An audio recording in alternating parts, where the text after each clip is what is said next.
Hello, ladies and gentlemen, and welcome to our interview with Sean McDermott. Sean is the president and CEO at Windward Consulting Group. He has been a serial entrepreneur and has worked for 20 plus years, assisted hundreds of global clients with the operation in large-scale IT and networks and data centers. Sean, thank you for joining us for our Risk Management Show podcast interview today. Thank you, Boris. It's a pleasure to be here. My pleasure too. So, Sean, could you tell us first your short story about your career path, what brought you to where you are right now, and what you guys and Windward Consulting Group are up to these days? Yeah, so I graduated college with an electrical engineering degree, got a master's in engineering too. I started my career with the U.S. federal government in the telecommunications arena. This is probably 1989. So it's been a while. What's that, 34 years ago, before the internet really existed. And so my responsibilities were a number of things of managing all the networks for the Department of Justice. And also I created the first internet connection at the Department of Justice, sent the first email, registered the first domain name. So a little bit of my legacy. The internet was running under my desk for most of the time I was there, and we were trying to figure out what to do with it. But from there, I transitioned into a large global consulting company called Booz Allen Hamilton. I was always fascinated. While a lot of people get very enamored with building things, as I do, building the next new network or the next new application. I also have a kind of fascination with how to manage things. And so I started down this path of Booz Allen of trying to help companies in managing their IT assets and how to get the most out of what they've done and drive reliability. And then I started Windward in 1997, and that's been kind of the story since. I've started a few software companies along the way, all related to kind of IT operations management.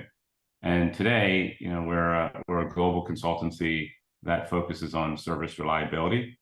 And some people go, what does that mean? So what that means is, as companies today are thinking about digital transformation or embarking on digital transformation, or even down the path of digital transformation, there's a lot of discussions on what digital transformation actually means. And I have a very simple perspective on it. I think digital transformation means whatever the company wants it to mean, right? It can be a mobile first strategy, cloud agility, migration to serverless computing. It doesn't really matter. My view on it is that in order to be successful at digital transformation, you need to do two things. You need to innovate, because if you're not innovating, then you're not transforming anything. And the second thing is it has to be reliable. So if you roll out this next new mobile application or this next new service to your clients or your customer base, if it doesn't respond, if it's not up, if functionality doesn't work, then you kind of undermine all your innovation endeavors. So we are reliability guys. So we're the guys behind the curtain that make sure that everything's up and running 24/7, all day, every day. It's a very easy thing to say, a simple thing to say. It's a very complex thing to do, especially when we start getting into large enterprises where we do most of our work. Fantastic. So you are behind putting government organizations online about 30 years ago, and now you are trying to protect them from all this threats that come in from online, right? Yeah, that's one part of our business, but yeah, you do bring up a good point. It's the same problem over the last 30 years. It's just gotten more and more complex, right? You got to know what you have. You got to be able to instrument it and be able to monitor it, and you have to figure out what you do when it breaks or it doesn't work anymore, and you have to figure out how can you get ahead of it, right? So the fundamentals are the same over the last 30 years. It's just that the IT environment has grown so amazingly complex over these past 30 years that the ways of doing, managing networks and infrastructure and cybersecurity over the past, just in the last 10 years, are light years from where we were 10 years ago, and in the complexity and amount of data. So, this is a problem that we now start looking at. Okay, how do we start deploying new technologies like AI and machine learning and things like that? So, fantastic. So I believe we will have a very thoughtful conversation on the topic of managing risks and IT infrastructure for today's large companies. That might include AI, what is now very kind of on everybody's agenda, AI, machine learning. So, Sean, can you first tell us how has the management of IT infrastructure evolved over the years for large companies, and what are the key challenges faced today? Yeah, I mean, if you go back 20 years ago, right, it was really distributed computing, right? And you had routers and switches and desktops and centralized computing, kind of this move away from mainframe to distributed computing, which led to massive amounts of servers. So instead of having a centralized mainframe, now you have 1,000 servers, and some of our clients have 100,000 servers. And that evolved, right? And that takes, when you're trying to figure out if a server, for example, and I use that loosely because servers today, the word server doesn't mean the same thing as it did 15 years ago. When you got a data center full of servers and one of them's having a problem, it's like sometimes finding a needle in a haystack. Or you look at things like patching, right? You have to go out and patch 12,000 servers. That's very, very onerous and time consuming. So it's always been a play of how do you automate and monitor and as much as possible, and that's all evolved over time. So those are kind of the fundamentals that haven't changed very much. It's the technology that's changed that's made it so complex, right? We've gone from distributed computing to virtualization, from virtualization to cloud computing, serverless technologies, now containers, microservices. All these things make IT environments incredibly complex. We used to run an application on a server in a data center. Now we run an application across 100 different virtual servers running multiple, maybe 1,000 different containers and microservices, with multiple backend databases. Some databases are actually traditional databases. Some are, databases running in memory. So in this, as IT continues to evolve, the pace in which IT is evolving to deliver capabilities is essentially far outpacing the ability to manage it. And what we're seeing today is massive amounts of data being collected. I mean, when 20 years ago, we would collect 50 meg a day of data. Right now, we're collecting. We collect a terabyte, multiple terabytes a day. Everything's generating data now. We're data centric, and that leads into data lakes and data storage. But it all comes back to what do we as leadership and humans need, and we need to make decisions, right? And we need to make decisions based on data. And so that's where things like AI come into play, and things that we're very keen on and interested is using AI for pattern matching and processing massive amounts of data.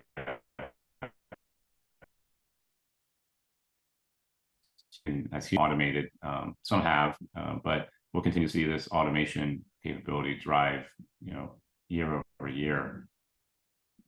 But again, I think the key thing here is, like, people hear about AI, they hear about automation, and they think that we're automating and AI people out of jobs. But what they're not taking into consideration is that the infrastructure that we are managing is continually evolving at an even faster pace of what these applied technologies can do, and it affects everything from when we look at service reliability, we look at it not only as just is the service up and running and available, but what's the risk associated with that? Mm-hmm. All right, so let's go deeper in the risk space. So how does this scale? Because you probably wanted to talk about this, but let me ask you a specific question. How does the scale of this IT infrastructure impact the risk management approach and the challenges faced by the total organization? I know there are teams and a risk management team and IT teams, other Do we need only to concentrate on disaster recovery and business continuity, or there are many other frameworks in play? Oh, there's so much involved in risk management. That's such a broad topic, and where we focus is, in the service reliability realm is really around security operations, and that's a pretty broad thing, and we kind of narrow it down into 3 kind of core areas, and these by no means cover all the areas that we focus on. But we look at security and incident, event management, so the monitoring capabilities of all of your infrastructure devices, so endpoint protection, firewall, things like that. A lot of that is taking data feeds in from other vendors like CloudStrike and Tanium and things like that. The second area we focus on is incident response. So as incidents are uncovered, the ability for us to respond to those incidents as fast as possible, do triage, detection, and isolation. And the third area we look at, we really focus on is vulnerability management. The interesting thing when we think about service reliability is we really look at service reliability in 3 kind of core areas. So you think of like a stool with 3 legs. One is service management, the platforms by which you can do centralized data and workflow automation and and user experience. The second is operations management, where these are the infrastructure teams that are on the front line trying to detect, isolate, fix proactively, reactively. And the last area is the security ops teams. We bring all these 3 together because they're so intertwined. If you're doing vulnerability management, then you need to understand and have a very accurate CMDB. And a lot of the security systems out there that are scanning constantly have incredible amounts of accurate data that can continue to update the CMDB and make it more accurate. CMDB is actually used, very much by the operations team, right? The infrastructure operations team for resolution of issues, understanding service mapping and things like that. A lot of our customers use Splunk, right, for observability of the environment. Well, those customers are also using Splunk on the security, the security of incident and security event management systems. So everything's just intertwined. And in order to look at a service reliability strategy, you have to kind of look at all 3 of these pieces fitting together. And on the risk management side, we have to be able to understand events coming in or incidents happening and be able to articulate what is the risk of that, because some may be higher risk than others. Some may be critical applications, some may not. Some may be geographically critical, some may not. So every incident is not necessarily equal. So what is the process by which you do a risk assessment around that? And then what is the prioritization of that? And then you have to do assignments, because a lot of times the security operations team, they may detect something, but they don't have, especially in the vulnerability world, they may detect a vulnerability, but they don't really have the means by which to fix it. Another team in the organization has to fix it, right? It might be the application team has to basically, look at, back in, what was it, 2 years ago, Log4j, right? Log4j was massive vulnerability. Security team can identify the vulnerability, but it can only be fixed and updated by the application teams that have embedded that library into the application. So it's very much an orchestrated environment for not only tools and processes, but also for organizational collaboration. And that's why we look at service reliability really as a vision, right? Because you kind of have to look at that. You have to have the big picture before you can delve down into these different areas, because the collaboration side of it is just so key. Fantastic. So you mentioned that strategies and tools for large enterprises, and perhaps I would like to ask you a personal point of view. What is the major misconception or kind of in your field of managing IT infrastructure that you strongly disagree with? Oh, that's a good question. I haven't had that one in a while, ever. I think probably one of the things that we see a lot, and I'm not sure that people disagree with us, but they tend to not agree with us, is that their CMDB data is accurate. A lot of them say, "Oh, our CMDB data is, we do auto discovery, and it's pretty, we feel pretty good about it." We get into some of these environments and we start working with them. We find out that the data is very incomplete. It's fragmented. It's not accurate. And to me personally, the CMDB is really the heart of everything. You can't do vulnerability management without an accurate understanding of what you have and how it's all interconnected. You can't do operations management, so you can't really do full. You can't be as effective in service management as you can. So a lot of our clients, some of them come to us and say, "Hey, look, we think we have a CMDB problem." Some of them, we talk to them and it's like, "Yeah, it's not the highest one of our priorities." And I'm like, "I think it kind of needs to be, right?" You really need to understand where you stand on that. So I would say that's probably one of the biggest areas there. I think the other thing is that misconception is that a lot of companies are deploying lots of technology, all these different vendors for firewalls and endpoint protection and all kinds of things, and they think they're okay, right? But the reality is that there's not really a consistent strategy of how all that works together. And how does it factor into just an overall vision of risk and what they're trying to achieve? And a lot of the organizations we work with are still trying to really understand risk. What is their definition of risk? What does it mean to them? And what's acceptable risk and what's not? So these are some of the areas that we really try to work with our customers on. Fantastic. So with the increasing adoption of various methodology like DevOps and new framework, I think you been a proponent of AIOps and agile technologies. How does managing IT infrastructure align with these practices?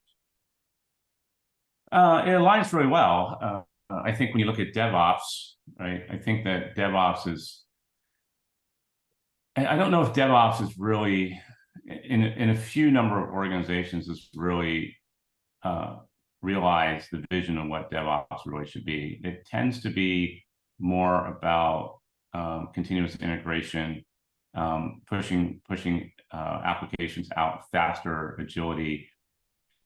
But we tend to see not as much of the ops side of that, like having it come back into the ops team. So there's, we see a lot of companies that are deploying and have deployed many different types of continuous integration platforms like Ansible or Microsoft, but don't have it fully integrated into the operations organization. So the collaboration isn't there.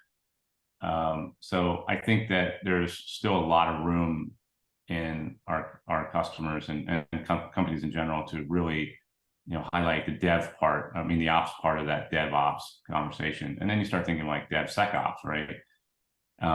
Same issue, right? Of like, how do you get dev teams really collaborating better with security teams? And so that's really less of a technology issue, but more, I think, of a collaboration and a leadership issue. AIOps, I mean, we're a big fan of AIOps. That's one of the areas that we focus on a lot. And kind of going back to what I said before, we're just collecting massive amounts of data now, and there's just no humanly way possible to process that data. So we have to be able to use technologies like AI and machine learning. I would say most of AIOps right now, really, it's just machine learning, right? But but I don't want to get caught up in semantics of that. The intent, though, is using machine learning and AI to generate, really pinpointed conclusions of what's going on in a very rapid amount of time and correlate that to other things. And that's kind of the key too, is that it's not just grabbing, a terabyte of data and processing it. It's looking at data from, over the past 2 months. And do we see patterns of what's went on 2 months ago versus today? It's bringing in third-party data sources. You could bring in weather information. You could bring in all kinds of, third-party data sources to correlate and make decisions. And so that's all coming, and it's very necessary. Mm-hmm.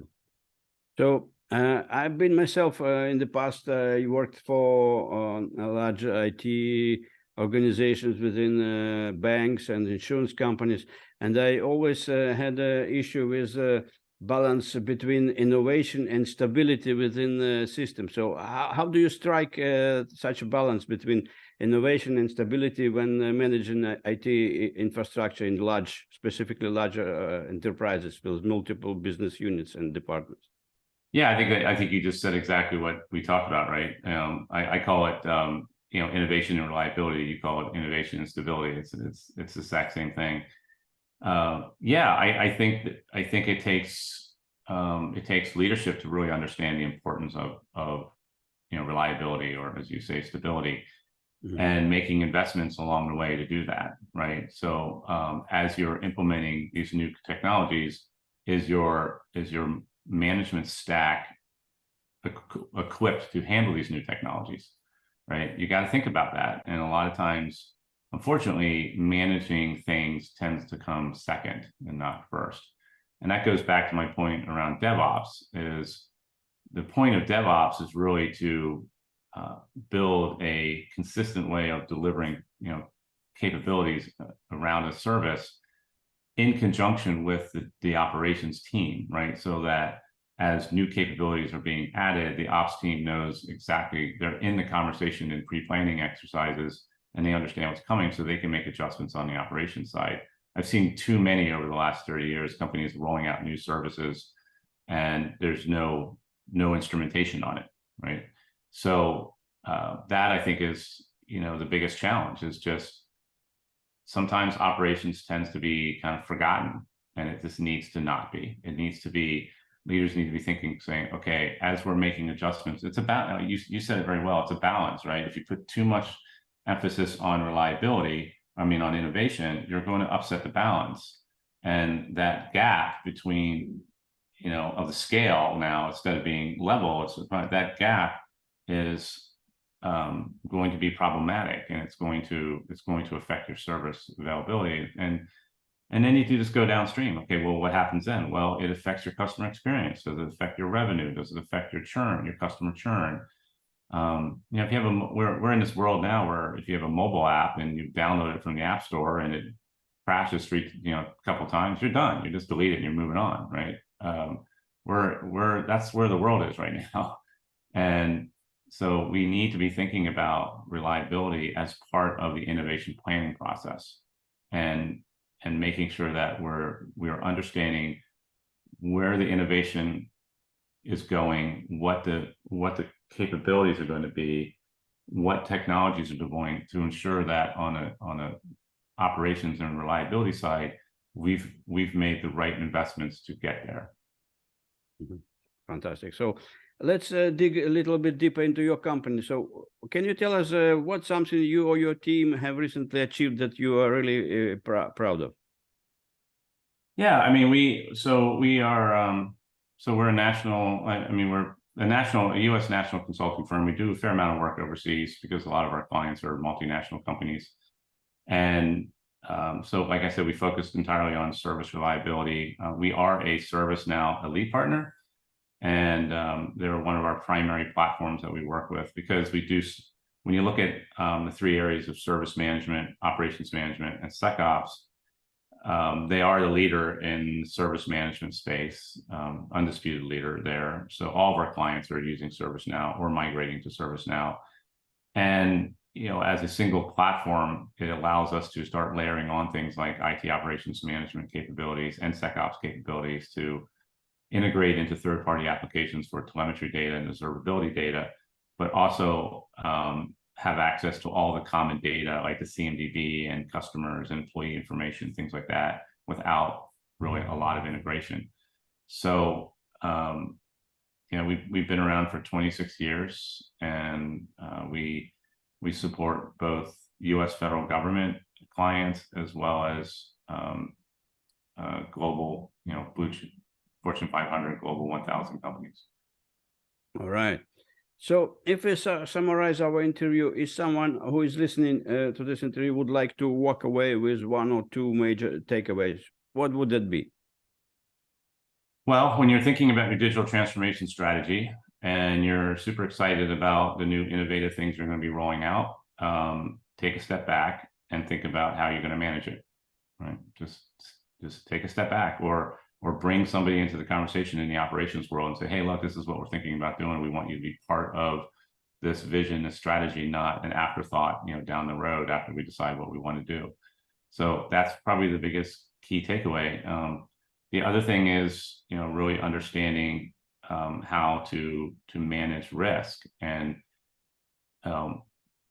understanding, what are your, think about what are your risk tolerances, and do you have the capabilities in your environment to manage to those risk tolerances and risk needs.